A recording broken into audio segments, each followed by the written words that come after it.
साथियों, मेरा नाम है शुभम त्रिपाठी और आप देख रहे हैं आपका अपना यूट्यूब चैनल एडू भारत। बहुत बहुत स्वागत है आपका। हमने आपको ज्योग्राफी में इंडियन ज्योग्राफी कंप्लीट करवा दिया था। ये हमारा वर्ल्ड ज्योग्राफी का आपका रिवीजन क्लास है। आप लोग इसको ध्यान से देखिएगा। अगर आपने हमारी पुरानी क्लासेस की हैं तो आपको पता होगा कि एक रिवीजन सीरीज चल रही है और इसमें हमने क्या क्या आपका कंप्लीट करा दिया है। मैं अंत में एक बार आपको फिर से बता दूंगा, लेकिन पहले हम लोग अपनी क्लास पे आते हैं। तो देखिए, वर्ल्ड ज्योग्राफी में हमारा जो आज का पहला टॉपिक है ये है ब्रह्मांड, यूनिवर्स। अब मैं आपको बता दूं कि आज के टाइम पे यूनिवर्स से क्वेश्चन बनते कहाँ हैं। यूनिवर्स से क्वेश्चन अब कम बनने लगे हैं। बनते हैं तो वो स्पेस टेक्नोलॉजी पे क्वेश्चन बनते हैं जो कि करंट से आते हैं। लेकिन फिर भी कुछ चीज़ें ऐसी होती हैं स्पेस टेक्नोलॉजी में या फिर यूनिवर्स में जो कि आपसे बार बार पूछता है। उनका हमने नोट्स मस्त से बनाया हुआ है, आप आराम से देखिए। तो देखिए, ब्रह्मांड की उत्पत्ति के महाविस्फोट सिद्धांत को, ठीक है, महाविस्फोट सिद्धांत जो है इसके प्रतिपादक कौन है? तो जॉर्ज लेमेंतियर हैं, ठीक है। इनका नाम है जॉर्ज लेमेंतियर,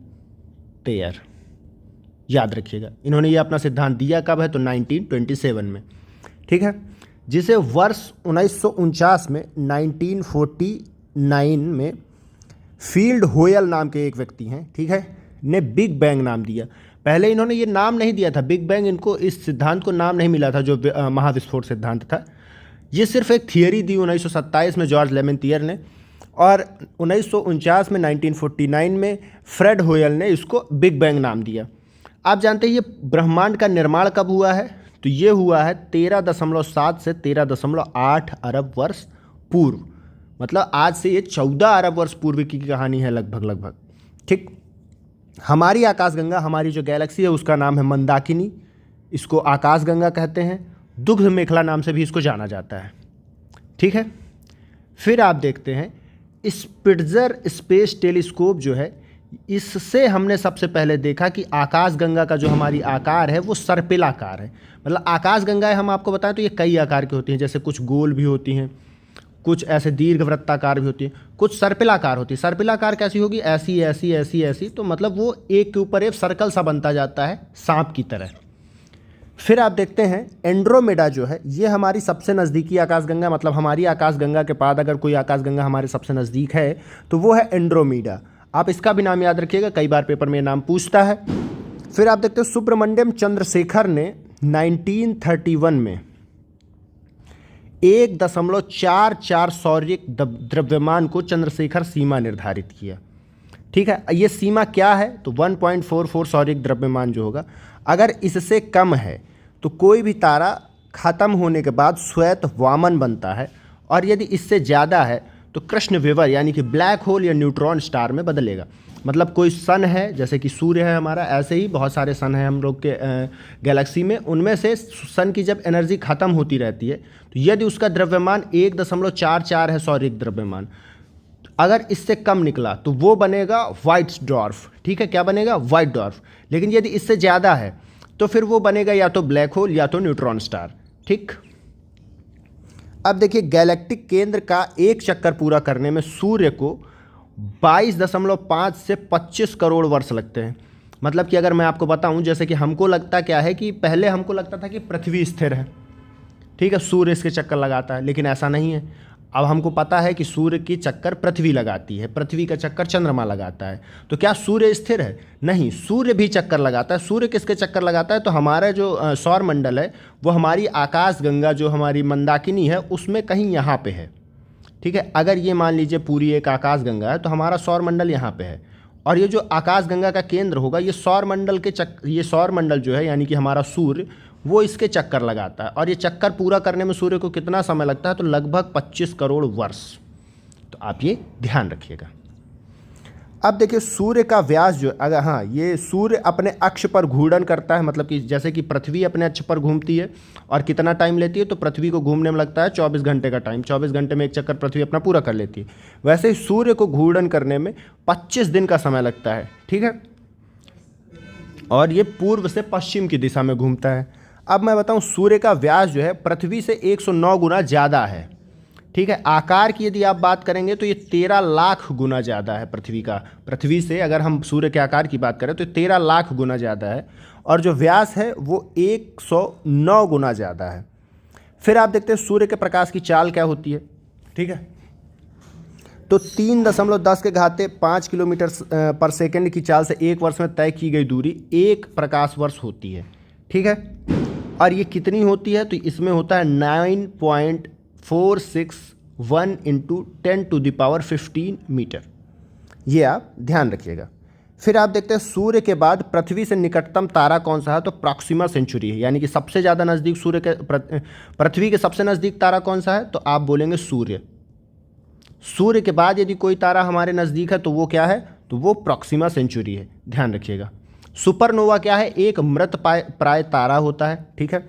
फिर हम देखते हैं ब्लैक होल की जानकारी दी थी सबसे पहले किसने, तो एस चंद्रशेखर ने।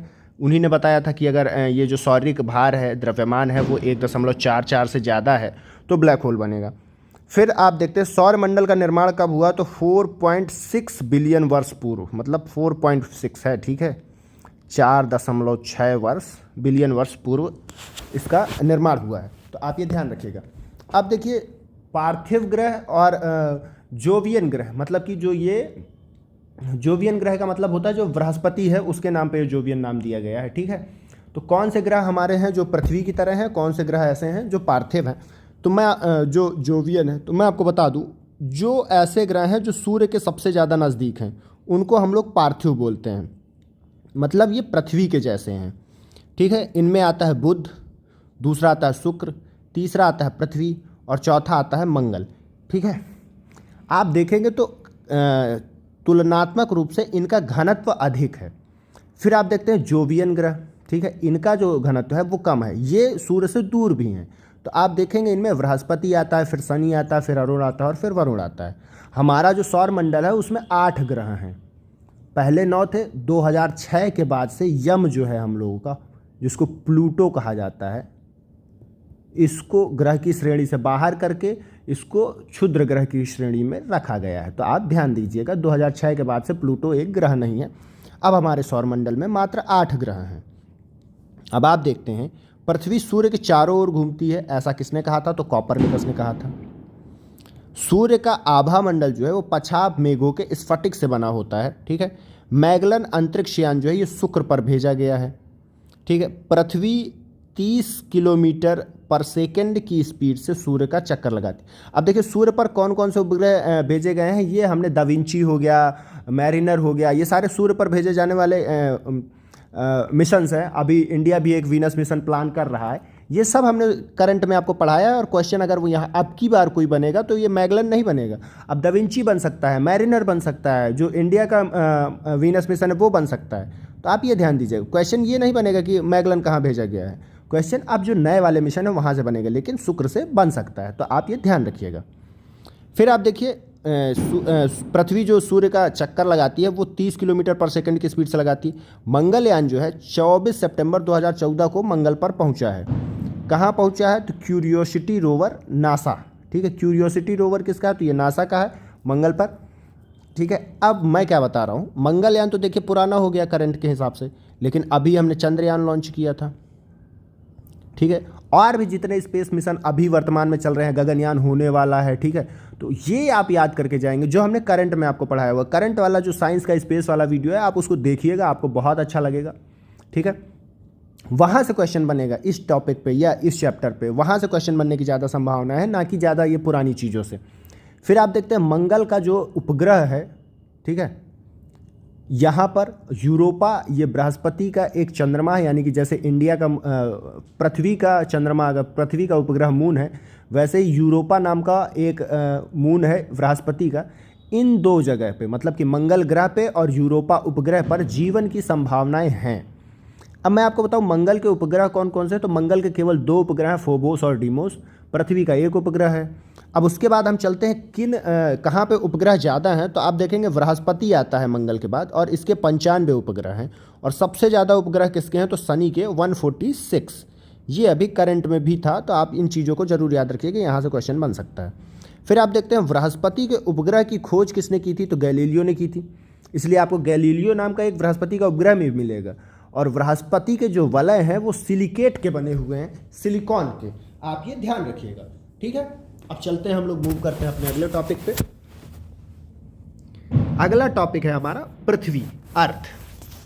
अब देखिए अर्थ को आप लोग कैसे याद रखें। अर्थ में तो पृथ्वी में आप देखते हैं कुल कितने अक्षांश हैं, तो 179 अक्षांश रेखाएं हैं। मैंने आपको ये पहले भी बताया था, पहले दिन वाली क्लास में भी। शून्य अंश अक्षांश जो होता है उसको हम लोग क्या बोलते हैं, उसको विषुवत रेखा बोलते हैं, ठीक है।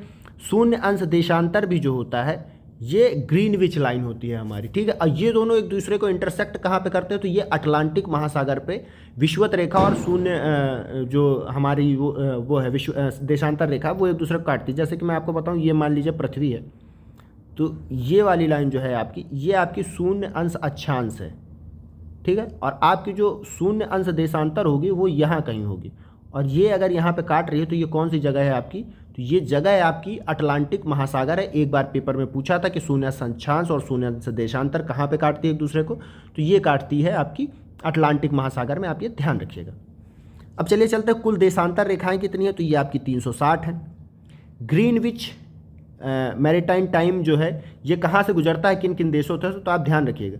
UK, United Kingdom, France, Spain, Algeria, Mali, Burkina Faso, Ghana, Antarctica, और ठीक है, तो ये यहाँ से गुजरता है। अगर आप मुझे थोड़ा सा टाइम दे, मैं एक ठो मैप डाउनलोड कर लेता हूँ वर्ड का, और फिर उसके बाद मैं आपको दिखाता हूँ। मुझे थोड़ा सा टाइम दीजिए आप दोस्तों। मैंने ये मैप लगा दिया है, वर्ड मैप, ठीक है। अब मैं आपको ये GMT बता रहा था, ठीक है, ग्रीनविच मैरीटाइम टाइम, ये कहाँ से गुजरता है, तो ये गुजरता है देखिए आपका यूके से। यूके आपका ये रहा, ठीक है। फ्रांस से ये रहा फ्रांस, ये रहा स्पेन, ठीक है। अब देखिए ये कहाँ से जा रहा है, यूके, फ्रांस, स्पेन, अल्जीरिया, ये आपका अल्जीरिया है, ये माली है, ठीक है। माली के बाद ये आपका बुर्किना फासो से गुजरता है, ये पिंक कलर का बुर्किना फासो है। फिर घाना से गुजरता है, ये आपका ये जो ब्लू वाला था ये घाना था, और फिर ये यहाँ अंटार्कटिका चला जाता। तो ये आपकी लाइन ऐसे कैसी है, ठीक है, आप ये ध्यान दीजिएगा। तो ये आपकी थी ग्रीनविच मैरीटाइम टाइम। आपको इन देशों के नाम जरूर याद रखने हैं, आप इनको रट लीजिएगा, ये पूछता है कई बार पेपर में। एक ये ग्रीनविच मैरीटाइम टाइम के कौन कौन से देश है, फिर भूमध्य रेखा पे कौन कौन से देश है, फिर उसके बाद कर्क रेखा पे कौन कौन से देश है, और फिर उसके बाद मकर रेखा पे कौन कौन से देश है। ये पेपर में क्वेश्चन आ चुके हैं, बार बार ये चीज़ रिपीट करता है, तो आप इनको ध्यान जरूर रखिएगा। और मैंने ये मैप आपको दिखाया ही हुआ है कंट्रीज़ दिखाने के लिए। फिर आपको मैं भूमध्य रेखा बताऊँ, इसी को हम लोग 0 डिग्री बोलते हैं, और ये गुजरती है यहाँ से, ठीक है। हो सकता है मैं एकदम बीच से देशों को ना फाड़ पाऊँ, तो आप थोड़ा सा उसके बाद मैं मैनेज कर लूँगा इस चीज़ को। ये ऐसे यहाँ से जाती है, ठीक है। अब मैं इसको आपको दिखाता हूँ कौन कौन से कंट्री है। तो भूमध्य रेखा देखिए इक्वाडोर से जाती है, ठीक है। ये ज़्यादा नीचे हो गया दोस्तों, ठीक है। ये पेरू है, ये बोलीविया है,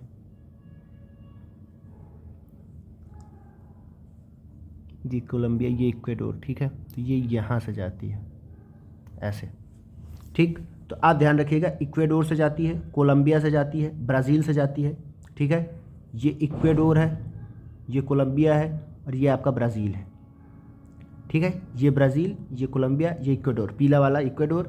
आप एक बार मैप खोल के ज़रूर रख लीजिएगा, आप वहाँ से देखते रहेंगे तो ज़्यादा साइज दिखेगा। इसमें मैप में उतना क्लियरिटी से दिखा नहीं पा रहा हूँ मैं, तो आप ये ध्यान रखिएगा। फिर उसके बाद आप देखेंगे ब्राज़ील के बाद ये यहाँ गैबन से, ठीक है, गैबन यहाँ है। गैबन के बाद ये कहाँ से जाती है, तो कांगो डेमोक्रेटिक राज्य से। ये यहाँ पे अगर मैं दिखाऊँ आपको, ये आपका गैबन है, ये कांगो डेमोक्रेटिक है, ये आपका फिर उसके बाद कांगो DRC है, ठीक है। पहले क्या पड़ता है, कांगो गणराज्य पड़ता है, फिर क्या पड़ता है, तो कांगो गणराज्य रिपब्लिक पड़ता है, ठीक है। फिर उसके बाद आप देखेंगे फिर युगांडा है, युगांडा आपका यहाँ पे पड़ेगा। फिर उसके बाद क्या है, केन्या है, ये आपका केन्या है, ठीक है। फिर उसके बाद आपका सोमालिया है, ये आपका युगांडा है, ये आपका युगांडा है, ये आपका केन्या है, और ये आपका सोमालिया है। तो ये ऐसे यहाँ से कहीं से गुजर रही है, ये आप थोड़ा सा ध्यान दीजिएगा। फिर उसके बाद मैं आपको दिखाऊं तो युगांडा, केन्या, सोमालिया के बाद आपका मालदीव, यहाँ पे एक आइलैंड है, ठीक है। मालदीव के बाद ये इंडोनेशिया से, ये पीले कलर में आपका इंडोनेशिया है। फिर उसके बाद आप देखेंगे किरीबाती, तो किरीबाती यहाँ जो पैसिफिक ओशियन है वहाँ पे पड़ता है। और एक देश है Sao Tomé Prinsep, Sao Tomé Prinsep जो है वो यहाँ पे एक आइलैंड कंट्री है। यहाँ पे क्या है, साओ टोम प्रिंसेप, ये अफ्रीकन ही है। अब देखिए अगर मैं कर्क रेखा की बात करूँ तो कर्क रेखा आपकी 23.5 डिग्री है, 23.5 डिग्री नॉर्थ, तो वो आपकी कहाँ से गुजरेगी, तो वो आपकी यहाँ से कहीं से गुजरेगी। ठीक, अब मैं देखिए उनके नाम गिनाऊँ तो कौन कौन से हैं, तो आप देखिए हवाई द्वीप, हवाई द्वीप कहाँ है, तो हवाई द्वीप यहाँ कहीं पे है।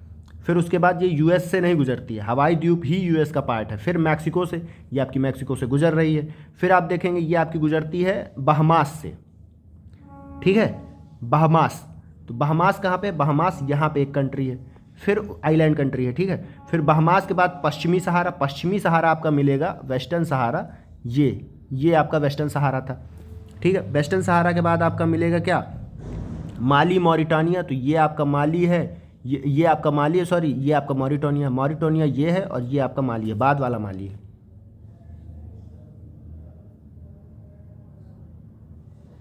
फिर हम देख रहे हैं माली मॉरिटानिया के बाद क्या है, तो अल्जीरिया है। अल्जीरिया आपका कौन सा है, तो ये आपका बड़ा सा पिंक कलर में अल्जीरिया है। फिर उसके बाद ये आपका लीबिया है। लीबिया के बाद अगर आप देखते हैं तो नाइजर है, ठीक है। नाइजर कौन सा है, तो नाइजर ये है, ठीक है। चाड इसमें है कि नहीं वो हमको देखना है। तो नाइजर के बाद देखिए मिस्र आ जाता है, ये आपका मिस्र है। तो ये आपका ये चाड जो है ये नहीं आता है इसमें, ठीक है, तो आप ये ध्यान दीजिएगा। फिर उसके बाद हम लोग देख रहे हैं, तो ये हम लोग पहुंच गए अब एशिया महाद्वीप में। एशिया में क्या है, तो एशिया में सबसे पहले सऊदी अरब है, ये आपका बड़ा सा सऊदी अरब हो गया, ठीक। फिर सऊदी अरब के बाद यूएई का छोटा सा पार्ट पड़ता है यहाँ से, ये यहाँ पे यूएई है, और ये आपका ओमान है। सऊदी अरब, यूएई, ओमान के बाद ये डायरेक्ट आपकी इंडिया में चली जाती है। और इंडिया के बाद ये कहाँ जाएगी, तो भारत के बाद बांग्लादेश, ठीक है। तो ये बांग्लादेश येलो कलर पे है। ये म्यांमार है आपका। म्यांमार के बाद ये यहीं से चीन जाती है, ठीक है। वियतनाम साइड नहीं जा रही है, आप ध्यान दीजिएगा। बांग्लादेश के बाद म्यांमार, फिर चीन और फिर ताइवान, ठीक। और जो आपकी मकर रेखा है वो आपकी साउथ में है। साउथ में कहाँ, तो ये आपकी 23.5 डिग्री साउथ पे पड़ती है, ठीक। अब ये कहाँ कहाँ से गुजरती है, तो आप ध्यान दीजिएगा, ये आपकी यहाँ से गुजरेगी। इसमें आपके दक्षिण अमेरिका के कौन कौन से देश हैं, तो दक्षिण अमेरिका का चिली है, अर्जेंटीना है, पराग्वे है, ब्राज़ील है। अब मैं आपको दिखाऊं, ये पतला सा जो है ये चिली है, ये येलो कलर पे अर्जेंटीना है, ये बीच में ब्लू कलर वाला जो है ये आपका पराग्वे है, और ये जो आपका कलर दिख रहा है बड़ा सा देश है, 5वें नंबर पे वर्ल्ड में सबसे ज़्यादा क्षेत्रफल है इसका, ये है आपका ब्राज़ील, ठीक। अब देखिए ये कहाँ जाएगी, अफ्रीका महाद्वीप में जाएगी। अफ्रीका महाद्वीप के कौन कौन से देशों से गुजरती है, तो अफ्रीका महाद्वीप के 5 देश। बोत्सवाना, बोत्सवाना आपका कौन सा है, तो ये रहा आपका बोत्सवाना। ये रहा आपका नामीबिया, ठीक है, ये नामीबिया है येलो कलर में। फिर उसके बाद बोत्सवाना है। बोत्सवाना के बाद साउथ अमेरिका है। साउथ अमेरिका के बाद ये आपका क्या है, तो मोजाम्बिक है, ध्यान दीजिएगा। ब्राज़ील, नामीबिया, दक्षिण अफ्रीका, साउथ अफ्रीका जिसको मैं बोल रहा था, फिर मोजाम्बिक, और ये आइलैंड कंट्री जो है ये आपकी मेडागास्कर। मेडागास्कर के बाद ये कहाँ जाएगी, तो ये आपकी जाएगी ऑस्ट्रेलिया, यहीं से ऑस्ट्रेलिया। ऑस्ट्रेलिया के बाद टोंगा एक कंट्री है, और फ्रेंच पॉलिनेशिया जो है ये भी एक आइलैंड कंट्री है जिस पर फ्रांस का कब्जा है। तो ये आप देखिए, मैंने तो वहाँ पे मैप में आपको दिखाया ही। एक बार आप अपने पास मैप वाला जो आपका एटलस होता है उसको खोलिएगा, रेखा पे जाइएगा और देखिएगा, ठीक है, जिससे आपको एकदम क्लियर कंफर्म हो पाएगा कि कौन से देश कहाँ पे हैं, ठीक। अब चलिए मैं चलता हूँ आगे। महान हिम युग, ये किसको कहा जाता है, तो ये कहा जाता है आपके प्लीस्टोसीन काल को। उसके बाद मैं आपको दिखाता हूँ आग्नेय चट्टानें कौन कौन सी है। तो आग्नेय चट्टानों का रूपांतरण होता है किसमें, तो ये आग्नेय चट्टानें जो है ये बनती है रूपांतरित चट्टानों। तो ग्रेनाइट जो होती है ये आग्नेय चट्टान है, ये नीस में रूपांतरित होती है। बेसाल्ट ये सिस्ट में रूपांतरित होती है, और ये बेसाल्ट ये एम्फीबोलाइट में भी रूपांतरित होती है। तो बेसाल्ट चट्टान जो होती है ये 2 तरह की में रूपांतरित हो सकती है। फिर आप देखते हैं चट्टानें जो है हमारी 3 तरह की होती है, आग्नेय, अवसादी और स्लेट, सॉरी आग्नेय, अवसादी और रूपांतरित, ठीक है। और ये क्या है, ये एक दूसरे में, मतलब कि अगर मैं बोलूं तो आग्नेय, रूपांतरित और अवसादी, ये तीनों से एक दूसरे में ऐसा सर्कल बन सकता है। मतलब कि आग्नेय जो चट्टानें हैं वो अवसादी भी बन सकती हैं, अवसादी चट्टानें रूपांतरित भी हो सकती हैं, और रूपांतरित चट्टानें भी अग्निश में बदल सकती हैं। तो आप ये ध्यान रखिएगा। अब मैं बताता हूँ आगे कि ये बदलती किस में। आप इन चारों का जो ये यहाँ पे 3 का है, ये यहाँ पे 4 5 है और ये यहाँ पे 3 है, इनका याद रखिएगा क्रम जरूर, क्योंकि ये कौन से किस में चेंज होती है ये बार बार पूछता है।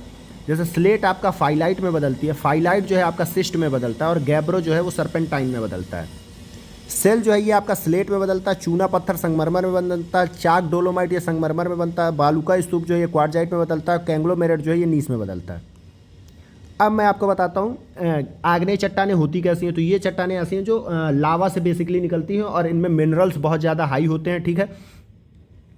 इनमें मिनरल्स होते हैं, और अगर इसमें ह्यूमस की बात की जाए, जीवाश्म की बात की जाए, तो वो बिल्कुल नहीं होता, क्योंकि ये लावा से निकलता हुआ है, और लावा में यदि जीवाश्म होगा तो वो जल जाएगा, ठीक है। अब जब यही एग्नीस रॉक्स जो होती है ये कट कट कट छोटी छोटी होती जाती हैं टच छच के, और फिर ये दबती जाती हैं, तो प्रेशर के कारण ये बनती हैं अवसादी चट्टानें, ठीक है। और ये अवसादी चट्टानों में मेटल्स आपको ज़्यादातर नहीं मिलेंगे, क्योंकि मेटल्स का टूट फूट नहीं होता, सिर्फ पत्थर का टूट फूट होता है। तो उससे क्या आपके सेल जो बनेगा, चूना पत्थर बनेगा, चौक बनेगा, बालूका स्तूप और कैंग्लोमेरेट।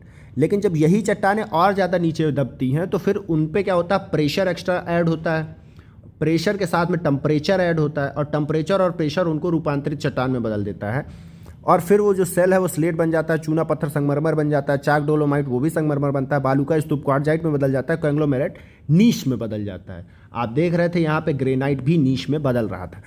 तो ये जो है ये आपकी रूपांतरित चट्टानें हैं, ये भी आपकी रूपांतरित चट्टानें और ये भी आपकी रूपांतरित चट्टानें, ये ध्यान रखिएगा। अब देखिए ज्वालामुखी जो क्वेश्चन बहुत बार पूछता है कि कौन सा ज्वालामुखी कहाँ पे है।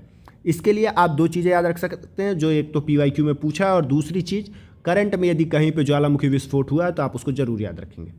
अब देखिए किलायू जो है ये दुनिया का सर्वाधिक सक्रिय ज्वालामुखी है। किलाविया या किलायू, मतलब किलाविया कहीं लिखा मिलेगा, कहीं किलावी मिलेगा। ये है कहाँ, तो ये हवाई द्वीप में है।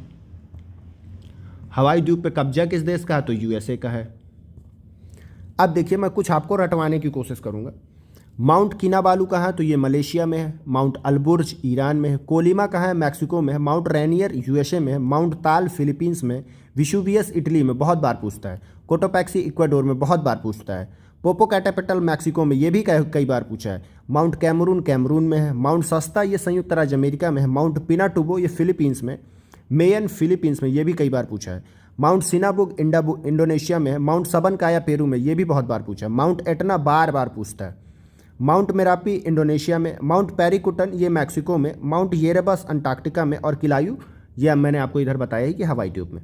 ये ऐसे हैं, ये सब बार बार रिपीटेड क्वेश्चन है, बार बार पूछा है इनसे, इसीलिए मैंने इनको लिखा हुआ है।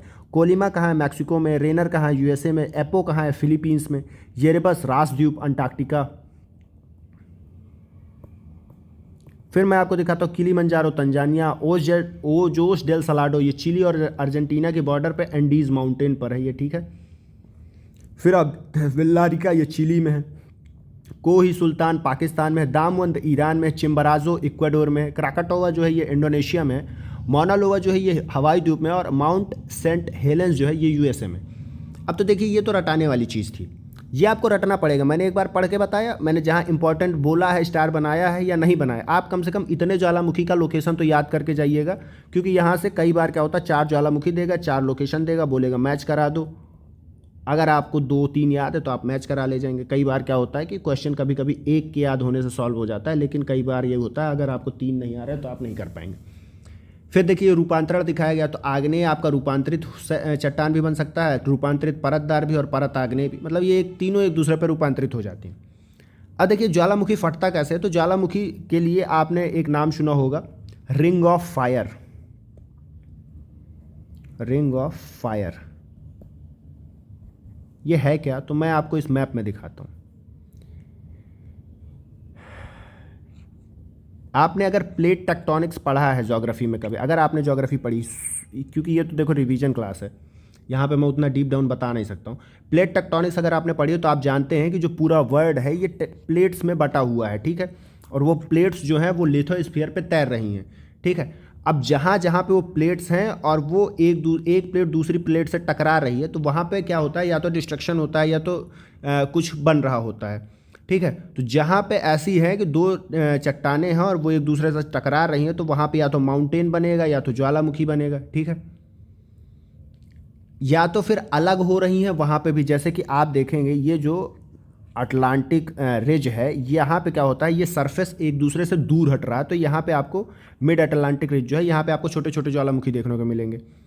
और बाकी जो रिंग ऑफ फायर है वो कहाँ है, तो वो आपकी पैसिफिक ओशियन में मिलेगी, इधर से लेके ऐसे आपके मैक्सिमम ज्वालामुखी आपको यहाँ मिलेंगे। यहाँ पे जो ये जो माउंटेन्स है, एंडीज माउंटेन, एंडीज यहाँ पे आपको मिलेगा, ये रॉकीज जो है यहाँ पे आपको मिलेगा।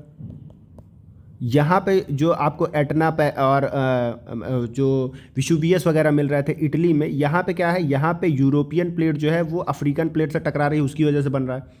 ठीक, यहाँ वाला ये जो रीजन है फिलीपींस, इंडोनेशिया वगैरह में, यहाँ पे यूरेशियन प्लेट से और फिर उसके बाद इंडो ऑस्ट्रेलियन प्लेट, ये एक दूसरे से टकरा रही हैं, पैसिफिक प्लेट टकरा रही है, उसकी वजह से यहाँ पे बन रही है। कई छोटी छोटी नास्का है, कोकोस प्लेट वगैरह, जो छोटी प्लेटें हैं उनके भी टकराने से कई जगह डिस्ट्रक्शन होता है और निर्माण होता है, उसकी वजह से ज्वालामुखी बनते हैं। मतलब होता क्या है, जब एक प्लेट है, ठीक है, प्लेट टेक्टोनिक्स में होता क्या है, जब दो प्लेटें टकराती हैं तो एक प्लेट दूसरे प्लेट के नीचे धंस जाती है, ठीक है। अब उस प्लेट का मैग्मा जो होता है, वो मैग्मा जब एक्स्ट्रा हो जाएगा तो वो प्रेशर बनाता है और वो बाहर फूट के निकलता है, वही आपका ज्वालामुखी बन जाता है। मैंने बस थोड़ा बहुत समझाने का ट्राई किया है, हालांकि मैं पूरा नहीं समझा सकता इस चीज़ को, इसके लिए बहुत सारा आपको पढ़ाना पड़ेगा, पूरा टाइम उसी में चला जाएगा। पर ज्वालामुखी और भूकंप वाली जो घटनाएँ हैं वो प्लेट टेक्टोनिक्स से ही रिलेटेड हैं और ये वहीं पर होती हैं, ठीक है। जहाँ जहाँ रिंग ऑफ फायर है आप ध्यान रखिएगा, वहाँ पे भूकंप भी आएंगे बहुत, वहाँ पे ज्वालामुखी भी होंगे बहुत सारे। तो रिंग ऑफ फायर है कहाँ, तो ये आपकी प्रशांत महासागर में है, ठीक है, इसको पैसिफिक ओशियन बोलते हैं। ठीक, अब चलिए मैं चलता हूँ आगे। अब आप देखिएगा भूकंप का अधिकेंद्र यानी कि एपिसेंटर किसे कहते हैं, तो भूतल पर वह बिंदु जहाँ भूकंप की तरंगें सबसे पहले पहुँचती हैं उसको हम लोग अधिकेंद्र या एपिसेंटर बोलते हैं। और भूकंप मूल यानी कि फोकस किसको बोलते हैं, फोकस जहाँ से भूकंप उत्पन्न होता है। अगर देखो यहाँ से ये मान लीजिए अर्थ है, यहाँ से भूकंप उत्पन्न हुआ तो इसको हम लोग बोलेंगे फोकस, और अर्थ पे जाके अगर ये यहाँ पे निकल रहा है, यहाँ पे भूकंप आया है तो इसको क्या बोलेंगे हम लोग, एपिसेंटर। अगर यहाँ पे फोकस है तो यहाँ पे भी एपिसेंटर हो सकता है, ठीक। तो ये था। अब देखिए भूकंप की वेव्स कौन कौन सी होती है, तो भूकंप में 3 तरह की वेव्स होती हैं, पी वेव, एस वेव और एल वेव। पी वेव को प्राइमरी वेव बोला जाता है, ये ध्वनि की भांति गति करती हैं, इनको लॉन्गिट्यूडनल या अनुदैर्ध्य तरंग बोला जाता है, ठीक है। पी वेव्स अनुदैर्ध्य तरंग होते हैं, सबसे तीव्र होती हैं, ये गति में सबसे अधिक होती हैं, ठोस, द्रव, गैस तीनों माध्यम में चल सकती हैं, ठीक है। तो आप ये चीज़ ध्यान रखिएगा, पी वेव्स जो है ये सबसे तेज हैं, ठोस, द्रव, गैस तीनों माध्यम में चल सकती हैं, ये अनुदैर्ध्य तरंग की तरह होती हैं और ध्वनि की भांति गति करती हैं। तो आप जरूर याद रखिएगा, ये जो मैंने क्वालिटीज़ लिखी हैं, बार बार स्टेटमेंट यहाँ से बनता है, इनको याद रखिएगा, क्वेश्चन बनने की संभावनाएं रहती हैं। फिर आप देखते हैं एस वेव जो है, इनको सेकेंडरी वेव बोला जाता है, ये जल तरंग की भांति होती हैं, ठीक है। प्रकाश की भांति ये अनुप्रस्थ होती हैं, तरल में विचरण नहीं कर सकती हैं, मतलब अगर कहीं पे पानी है तो वहाँ पे ये पी वेव्स नहीं चल सकती हैं। पी वेव जो होती हैं, एस वेव जो होती है, ये पी वेव से धीमी होती है, मतलब कि प्राइमरी वेव से, प्राथमिक तरंगों से धीमी होती है। अब मैं बताऊं, पृथ्वी के अंदर कहीं पे तरल पदार्थ है, इसका पता हमको पी वेव से ही, एस वेव से ही लगता है। क्योंकि होता क्या है, सपोज ये अर्थ है, ठीक है, यहाँ से भूकंप आ रहा है और यहाँ पे कोई तरल मटेरियल है, तो यहाँ से आने वाली सारी पी वेव तो यहाँ तक पहुँच जाएंगी, लेकिन जो एस वेव होंगी वो यहीं तक पहुँच पाएंगी, यहाँ से आगे नहीं आ पाएंगी। इससे आपको पता चलेगा यहाँ पे क्या है, जल वाला एरिया है। और पी वेव जो होती है वो यहाँ से थोड़ा सा डिफ्लेट होंगी, क्योंकि आपको पता है अगर कोई तरंग है वो सघन माध्यम से विरल में जाती है तो वो अपनी जगह से विचलित होती है, तो वो विचलन आपको बताता है कि यहाँ पे कुछ तो तरल है। ये साइंस का टॉपिक हो गया था। थोड़ा सा देखिए, ज्योग्राफी है, साइंस, सारा ये कुछ मिक्स्ड रहता है और बहुत डीप में समझाने का समय नहीं है। अदरवाइज मैं ज्योग्राफी आपको बहुत अच्छे से समझा सकता हूँ, लेकिन क्या है कि समय नहीं है। तो आप बस याद रखने वाली चीज़ों पे ध्यान दीजिए, और मुझे आशा है कि आपने ये सब कुछ पढ़ रखा होगा पहले कभी ना कभी। और एल वेव्स जो होती हैं ये हमेशा तरल जो हम लोगों की, तरल बोल रहा हूँ, जो हम लोगों की सतह होती है जहाँ पे भूकंप आया होता है, ये वहीं पे उत्पन्न होती है, ये नीचे से नहीं निकलती हैं, ठीक है। इनको लव या रेलिया तरंग कहा जाता है, ये सबसे धीमी होती है और सबसे ज़्यादा खतरनाक भी यही होती हैं, ठीक है। 104 से 140 डिग्री का जो क्षेत्र होता है उसको एस और पी वेव दोनों तरंगों का छाया क्षेत्र कहा जाता है। मतलब इस एरिया में आपको कभी भी एस और पी वेव्स नहीं देखने को मिलेंगी।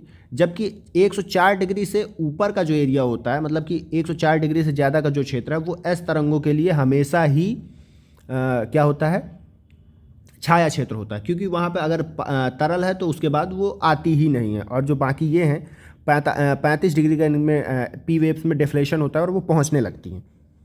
फिर आप देखते हैं अधिक संपूर्ण छाया क्षेत्र होता है। फिर आप देखते हैं भूकंप के परिमाण, मैग्नीट्यूड का मापन आप रिएक्टर स्केल से करते हैं। इसकी खोज किसने की थी? तो 1935 में चार्ल्स एफ रिएक्टर ने की थी। और भूकंप की तीव्रता, इंटेंसिटी का मापन आप मर्केली स्केल में करते हैं। ठीक है, वैसे तो भूकंप का मापन आप लोग सिस्मोग्राफ में करते हैं, ठीक है, लेकिन मैग्नीट्यूड कितना है, परिमाण कितना है भूकंप का, वो आप रिएक्टर स्केल में मापेंगे। और जो आपकी इंटेंसिटी है, कितना खतरनाक है, उसका मापन आप किस पे करेंगे? तो मर्केली स्केल में करेंगे। ठीक, अब मैं आपको बताता हूँ पर्वत श्रेणियाँ। ठीक है, थोड़ा सा मेरे को पानी पीने का। देखिए आप पर्वत श्रेणियाँ, तो इसमें मैंने सारे पर्वत नहीं इंक्लूड किए, लेकिन वो पर्वत जो बार बार पेपर में पूछते हैं और जो इंपॉर्टेंट हैं वो सारे मैंने इंक्लूड किए हुए हैं। तो आप देखते हैं पर्वतों का सागर किसको कहा जाता है? तो ये ब्रिटिश कोलंबिया को कहा जाता है। अल्टाई माउंटेन्स कहाँ? तो ये चीन में है आपका। सियरा नेवादा ओरिएंटल माउंटेन ये आपके कहाँ? तो ये मैक्सिको में। डेकन्सबर्ग ये आपके दक्षिण अफ्रीका देश में। एपेनाइन ये आपको मिलेंगे इटली में। डार्लिंग माउंटेन्स ये दक्षिण पश्चिम तट ऑफ ऑस्ट्रेलिया। ठीक है, अगर मैं आपको बताऊं दक्षिणी आल्प्स, सॉरी ये थोड़ा सा मिक्स हो गया, मैं इधर से चालू करता हूं फिर से। फिर आप देखेंगे ग्रेट डिवाइडिंग रेंज आपको कहाँ मिलेगी? तो पूर्वी ऑस्ट्रेलिया में। एटलस माउंटेन ये उत्तरी पश्चिमी अफ्रीका में। अगर मैं थोड़ा सा मैप को नीचे खिसका के लाता हूँ फिर आपको दिखाता भी जाता कहाँ पे है, तो थोड़ा अच्छा रहता।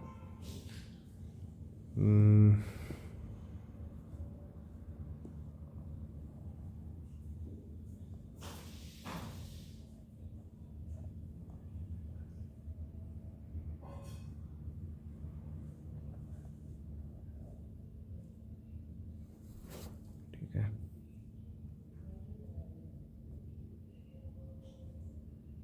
जी यहाँ पे सही रहेगा। थोड़ा सा छोटा कर देता हूँ ताकि पूरा आ जाए।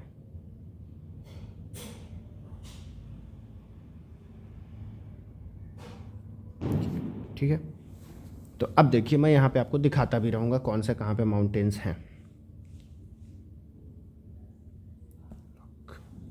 तो ग्रेट डिवाइडिंग रेंज ये पूर्वी ऑस्ट्रेलिया में है, मतलब ये ग्रेट डिवाइडिंग रेंज आपका यहाँ कहीं पे है। फिर आप देखते हैं एटलस माउंटेन उत्तर पश्चिम अफ्रीका में। एटलस माउंटेन आपका यहाँ पे है।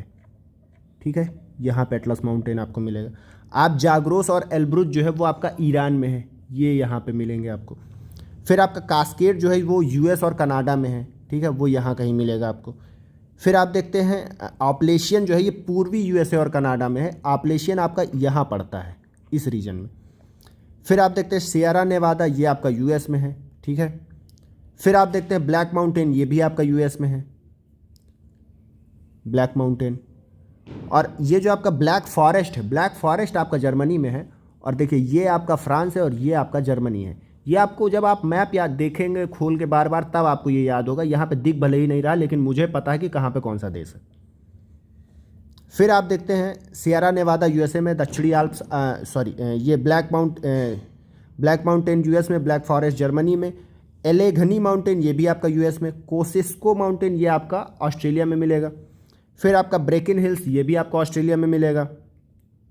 फिर आप देखते हैं दक्षिणी आल्प्स, ठीक है, ये आपको न्यूजीलैंड में मिलेगा। आल्प्स आपको कहाँ मिलेगा? आल्प्स आपको यूरोप में मिलता है, ठीक है, लेकिन सदर्न आल्प्स जो है वो आपको न्यूजीलैंड में मिलता है। वाइट माउंटेन कहाँ मिलेगा आपको? तो ये भी आपका यूएस में मिलेगा। फिर आप देखते हैं कैंटाब्रियन माउंटेन कहाँ मिलेगा? तो ये आपको स्पेन में मिलेगा। स्पेन आपका कहाँ? तो ये येलो कलर में जो है ये आपका स्पेन है। फिर आप देखते हैं मैकेंजी माउंटेन, ये आपको कनाडा में मिलेगा, यहीं पे मैकेंजी रिवर भी है। फिर मैं आपको बताऊं माउंट टिटलिस, ये आपको स्विट्जरलैंड में मिलेगा। स्विट्जरलैंड कहाँ मिलेगा? तो मैं इसको थोड़ा सा बिगाड़ूंगा। यहाँ पे आप देखेंगे छोटे छोटे कंट्री है फ्रांस के पास, यहाँ पे स्विट्जरलैंड है, ठीक, तो स्विट्जरलैंड में आपको ये मिलेगा।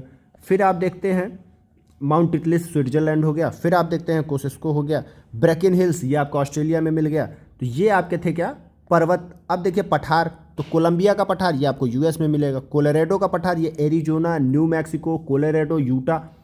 यानी कि अगर मैं ये पठार दिखाऊं आपको तो कोलंबिया वाला तो आपको यहाँ कहीं, कोलोराडो वाला जो है वो आपको यहाँ कहीं मिलेगा, ठीक है। फिर आप मेसेटा का पठार देखेंगे तो मेसेटा का पठार आपको स्पेन में मिलेगा। फिर आप देखते हैं मंगोलिया का पठार, ये आपको मंगोलिया, चीन, रूस में मिलेगा। मंगोलिया, चीन, रूस मैप में कहाँ है तो ये देखिए मंगोलिया रहा, ये चीन रहा, ये रूस रहा, ये आपको यहाँ पे मिलेगा कहीं पे, ठीक। फिर आप देखते हैं चिया पास का पठार, ये आपको मैक्सिको देश में मिलेगा। ग्रेट बेसिन ये कोलंबिया और कोलोराडो नदी के मध्य मिलता है। अनातोलिया ये आपको तुर्की में मिलेगा। तुर्की आपका कहाँ है, तुर्की आपका ये रहा, ये पिंक कलर में आपका तुर्की है। फिर आप देखते हैं अबिसीनिया का, ये इथियोपिया और इरिट्रिया में मिलेगा। इथियोपिया आपका कहाँ है तो इथियोपिया आपका ये रहा, और इरिट्रिया यहीं पे आपका एक तो छोटा सा कंट्री है, वो दिख भी नहीं रहा इस मैप में, बहुत छोटा सा है। फिर उसके बाद आप देखते हैं पेंटागोनिया का पठार, ये आपको चिली और अर्जेंटीना में मिलेगा। खनिज भंडार फेमस पेंटागोनिया का पठार यहाँ है, ठीक है। वहीं चिली में आप जाएंगे तो वहाँ पे अटाकामा का मरुस्थल मिलेगा। फिर टेलीग्राफिक पठार ये कहाँ है, अटलांटिक ओशियन में है। कोकोकट कहाँ है, ये प्रशांत महासागर में। अगुलहास बेसिन कहाँ है, ये हिंद महासागर में। वाल्वेस कटक कहाँ, ये आपका अटलांटिक ओशियन में है। तो ये सारी चीज़ें आप याद रखिएगा। सान का पठार कहाँ मिलेगा तो ये आपको म्यांमार में मिलेगा, साल्वीन और इरावदी नदी के मध्य। अब आप देखिए सान का पठार म्यांमार में कहाँ रहेगा तो ये रहा आपका म्यांमार, ठीक है। और यहाँ साल्वीन नदी है और यहाँ इरावदी नदी है, यहाँ कहीं मिलेगा आपको ये पठार। तो ये चीज़ें आप ध्यान रखिएगा। चलिए अब देखिए अगला क्या है हमारा, तो अगली है हम लोगों की घाटियाँ। आप ये घाटियाँ याद रखिएगा कौन सी कहाँ पे, यहाँ से भी क्वेश्चन कई बार पूछ देता है लोकेशन से रिलेटेड। वर्ल्ड ज्योग्राफी में ज़्यादातर चीज़ें ऐसे ही लोकेशन बेस्ड पूछी जाती हैं आपके एग्जाम में। तो आप देखिए मृतक घाटी, रिफ्ट वैली या डेथ वैली इसको बोलते हैं, ये यूएसए के कैलिफोर्निया स्टेट में पाई जाती है, ठीक है। यहाँ का टेम्परेचर बहुत ज़्यादा बढ़ जाता है, इसलिए इसको डेथ वैली बोला जाता है। यहाँ टेम्परेचर कभी कभी 52 डिग्री से लेकर 56 डिग्री तक चला जाता है। पंजसीर घाटी ये आपकी अफगानिस्तान में मिलेगी। टेलर घाटी ये आपकी अंटार्कटिका में मिलेगी। लॉयर घाटी ये आपकी फ्रांस में मिलेगी। फिर आप सेक्रेट वैली अगर देखें तो ये आपको पेरू में मिलेगी, पेरू दक्षिण अफ्रीका में। बांदा घाटी जो है, बादा याद रखिएगा, ये इंडोनेशिया में। और चुंबी घाटी ये आपको भारत और भूटान तिब्बत सीमा के बीच में मिलेगी। चितवन वैली ये आपको नेपाल में मिलेगी। रैबिट वैली यूएसए में मिलेगी। स्वात वैली पाकिस्तान में मिलेगी। ब्लैकवुड वैली ऑस्ट्रेलिया में है। किंग वैली ये भी ऑस्ट्रेलिया में है।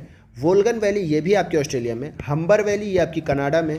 प्लीजेंट वैली यूएसए में है। ग्रैंड वैली यूएसए में है। पो इटली में है। एब्रो स्पेन में है। राजाओं की घाटी वादिये मुल्क इसको बोला जाता है, और ये भी आपकी मिस्र में मिलेगी। अब देखिए कुछ मरुस्थल हैं, ठीक है, आप इनको याद रखिएगा।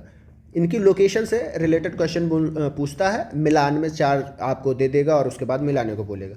तो देखिए मैंने यहाँ पे लिखा है ऑस्ट्रेलिया में कौन कौन से मरुस्थल हैं, आप इनको याद रखिएगा। तो सैंडी है, गिब्सन है, विक्टोरिया है, तनामी है, सिम्पसन है और सेट्रेलेकी है, ठीक है। ये 3 जो शुरू में लिखे हुए सैंडी, गिब्सन और विक्टोरिया, ये 3 बहुत फेमस है। ये कहाँ पड़ता है तो ये ऑस्ट्रेलिया के वेस्टर्न कोस्ट पे हैं, इस साइड पे, ठीक है। और इसी में ग्रेट सैंडी, लिटिल सैंडी, इनका नाम अलग अलग हो जाते हैं। वहाँ पे ऑस्ट्रेलिया में जाएंगे तो आपको ये 20 नाम दे देंगे, लेकिन आप ये बड़े नाम जो हैं आप उनको याद रखिए, Sandy, Gibson, Victoria, Tanami, Simpson और सेट्रेलेकी। फिर आप देखते हैं अटाकामा का मरुस्थल, ये चिली और पेरू में पाया जाता है। ये बहुत ज़्यादा खनिज संपन्न है। यहाँ पे आप देखेंगे तांबा बहुत ज़्यादा मिलता है, नाइट्रेट बहुत ज़्यादा मिलता है। और इस रीजन में अभी ये जो चिली, बोलीविया और अर्जेंटीना वाला, वहाँ पे जो अर्जेंटीना वाला ट्रायंगल है, वहाँ पे हम लोग बोलते हैं लिथियम ट्रायंगल, वहाँ पे लिथियम बहुत मिल रहा है। अटाकामा ऐसा मरुस्थल है जहाँ पे सबसे कम बारिश होती है, और ये दुनिया का ध्रुवों के बाद सबसे ज़्यादा शुष्क क्षेत्र है, सबसे बड़ा शुष्क क्षेत्र है। फिर आप देखते हैं पेंटागोनिया का पठार, ये चिली और अर्जेंटीना में मिलता है आपको। सेचुरा का पठार ये आपको पेरू में मिलता है। अब देखिए यूएसए में कौन कौन से पठार है, तो मोजावे है, सोनोरन है, कोलोराडो है, रेड डेजर्ट है, ग्रेट बेसिन है। ग्रेट बेसिन में ब्लैक रॉक और डेथ वैली दोनों आपको यहीं मिलेगी। थॉमसन का पठार कहाँ, तो ये आपका कनाडा में है। चिहू आहुआ, क्या नाम है ये, अटपटा सा है, याद रखिएगा। यूएसए और मैक्सिको में मिलता है। कभी कभी ऑप्शन में केवल मैक्सिको रहता है, तो आप मैक्सिको के साथ इसको संलग्न करिएगा। लेकिन ये पूछा हुआ क्वेश्चन है, सारे पूछे हुए हैं। मैं ऐसी चीज़ आपको ऐड करके पढ़ाऊंगा ही नहीं, बताऊंगा ही नहीं जो आज तक पूछी ना गई हो। ये पूछी गई है, और अगर नहीं पूछी गई तो पूछी जाएगी। अब आप देखिए सहारा मरुस्थल किन किन देशों में है, ये 11 देशों में है और ये क्वेश्चन बनता है कई बार, तो आप देशों के नाम याद रखिएगा। पश्चिमी Sahara, Mali, Mauritania, Morocco, Algeria, Tunisia, Libya, मिस्र, चाड, नाइजर और सूडान। गलती से ऑप्शन में साउथ सूडान हो तो उसको मत आप ऑप्शन क्लिक करिएगा, गलत हो जाएगा, सिर्फ सूडान है, साउथ सूडान नहीं है। अब आप देखिए अल्जाफ जो आपका मरुस्थल है ये माली और मॉरिटानिया में पाया जाता है। जुराब ये आपका चाड में है। नूबियन सूडान और इरिट्रिया में। बायूदा जो है ये सूडान में। कालाहारी मरुस्थल ये आपको बोत्सवाना, नामीबिया और दक्षिण अफ्रीका में मिलेगा, आप इसका नाम भी याद रखिएगा, ये भी बहुत बड़ा मरुस्थल है अफ्रीका में। अल नाफूद, रब अल खानी, हमद, ये 3 मरुस्थल हैं कहाँ, सऊदी अरब में। जूडियन मरुस्थल ये आपको इजराइल और वेस्ट बैंक में मिलेगा, ये वही वेस्ट बैंक है जहाँ पे आधे से ज़्यादा फ़िलिस्तीनी रह रहे हैं। फ़िलिस्तीनी इजराइल से निष्कासन के बाद गाज़ा पट्टी और वेस्ट बैंक में ही गए हैं। अब आप देखते हैं दस्ते लूट जो है और दस्ते कबीर ये आपका कहाँ है, ये ईरान में है। खारान जो है, खारान नाम का जो आपका मरुस्थल है ये थार मरुस्थल का ही एक्स्ट्रा पार्ट है जो पाकिस्तान में पड़ता है, ठीक है, इसी को हम लोग खारान बोलते हैं। दस्ते मार्गो मरुस्थल ये आपका अफ़गानिस्तान में है। गोबी मरुस्थल मंगोलिया, चीन और रूस में है, आपने अभी देखा ही था। रूस में इसका छोटा सा ही पार्ट है, वो मंगोलिया के पठार का पार्ट माना जाता है। गोबी आप सिर्फ मंगोलिया और चीन ही याद रखेंगे तो सही रहेगा। लोप अगर देखते हैं और तकला मकान ये दोनों मरुस्थल आपको चीन में मिलेंगे। कराकुम मरुस्थल तुर्कमेनिस्तान कजाकिस्तान में मिलेगा और किजिलकुम मरुस्थल जो है ये कजाकिस्तान, उज्बेकिस्तान और तुर्कमेनिस्तान में मिलेगा। आप कराकुम और किजिलकुम के देशों के नाम जरूर याद रखिएगा सही से क्लियरली, अदरवाइज ये जो ये मध्य एशिया के 5 कंट्री यहाँ पे बहुत ज़्यादा कन्फ्यूजन होता है, आप कन्फ्यूज हो जाएंगे कि कौन सा कहाँ था।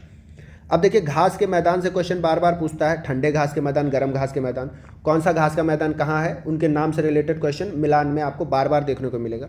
आप देखिएगा सवाना जो घास के मैदान है ये अफ्रीका में मिलेंगे आपको। लानोज जो मिलेंगे वेनेजुएला और कोलंबिया में मिलेंगे। Campos Brazil, Paraguay, Uruguay, Argentina में मिलेगा और सेल्वास ये दक्षिण अमेरिका में मिलेगा। ये चारों क्या हैं, ये आपके गर्म घास के मैदान हैं, ठीक है, उष्ण घास के मैदान बोल सकते हैं आप इनको, ठीक है। टेम्परेट ग्रासलैंड इनको अंग्रेजी वाले बोलेंगे, हम तो हिंदी वाले हैं, फिर भी आप सुन लीजिए, मैं बोल लेता हूँ थोड़ा बहुत। और जो आपका ठंडा वाला घास के मैदान है उनमें स्टेपीज़ है, ये रूस और यूक्रेन में पाया जाता है। प्रेरीज है, ये यूएसए में पाया जाता है, ठीक है। प्रेरीज घास का मैदान, यहाँ पे चिनूक हवा जब चलती है तो जो ग्रासलैंड होता है पूरा खुल जाता है, क्योंकि जो प्रेरी घास का मैदान है यहाँ पे बर्फबारी के कारण पूरा जम जाता है मैदान, लेकिन जब चिनूक हवा रॉकी से चलती है, रॉकी माउंटेन से ईस्ट की तरफ, तो ये पूरे घास के मैदान खुल जाते हैं और उस हवा को वहाँ पे आइस ईटर कहा जाता है। फिर आप देखते हैं वेल्स घास का मैदान, ये कहाँ, तो ये आपको दक्षिण अफ्रीका में मिलेगा। डाउन्स ऑस्ट्रेलिया में मिलेगा। पंपास अर्जेंटीना में मिलेगा। अर्जेंटीना के पंपास घास के मैदान जो है यहाँ पे एक अल्फ़ा घास पाई जाती है, ठीक है। ये ऐसी घास है जिनको खा के जानवर बहुत जल्दी ग्रोथ करते हैं। तो आप देखेंगे जो यहाँ पे अर्जेंटीना है, अर्जेंटीना का शहर ब्यूनस आयर्स, ये मांस उत्पाद के लिए बहुत ज़्यादा फेमस है। अब आप देखेंगे पुस्टाज जो है ये हंगरी में पाए जाते हैं और कैंटरबरी ये आपके न्यूजीलैंड में पाए जाते हैं, ठीक है। तो ये जो शीतोष्ण घास के मैदान है ये 7-8 हैं, आप इनके नाम भी याद रखिएगा। और सवाना जो उष्ण घास के मैदान है उनको भी याद रखिएगा। कई बार क्या होता है, बोलेगा निम्न में से कौन सा उष्ण घास के मैदान है और बीच में एक तो शीतोष्ण घास का मैदान घुसा देगा और आपको कन्फ्यूज कर देगा, तो आपको पहचानना आना चाहिए, नाम जरूर याद रखिएगा, ठीक है। अब देखिए ये अगला चैप्टर तो काफ़ी बड़ा है, इसको हम लोग करेंगे कल। तब तक के लिए मुझे विदा दीजिए। अगर आपने हमारे वीडियोस पुराने नहीं देखे हुए हैं तो ज्योग्राफी का ये तीसरा वीडियो था। इसके पहले हमने हिस्ट्री,